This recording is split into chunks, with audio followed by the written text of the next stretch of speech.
le plant est en train de se former, hein. Il y en a certains qui arrivent quand même à 20 cm.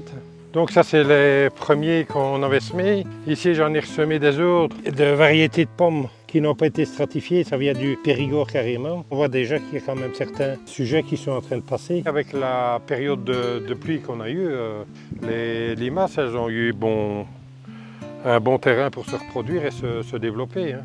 Il me reste à peu près 250 plants sur 600. Il y a des parties qui sont rousses, tu vois. Et donc là, c'est la taupe, il y a une taupe.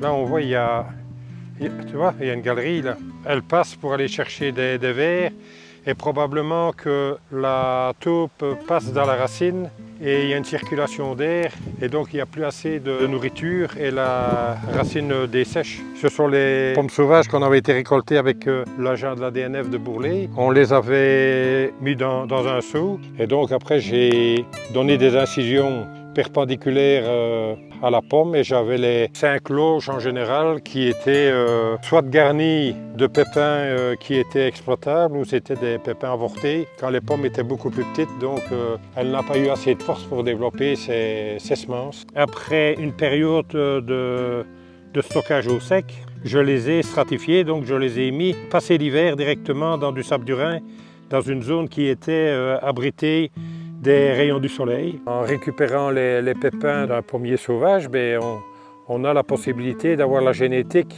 Le rustique, c'est des arbres qui ont quand même un bon développement, une certaine force pour alimenter le greffon. On a des arbres qui vont s'implanter correctement puisqu'ils ont déjà la génétique de notre environnement. Ça serait peut-être déjà intéressant de les greffer pour l'année prochaine, suivant leur croissance. Mais moi, je pense que je vais attendre 2 ans pour dire avoir un beau sujet qui a déjà une section un peu plus grosse, des greffons de belle taille, puisqu'on conseille toujours le greffon, c'est une moyenne de l'équivalent de la grosseur d'un crayon pour avoir un matériel correct pour greffer.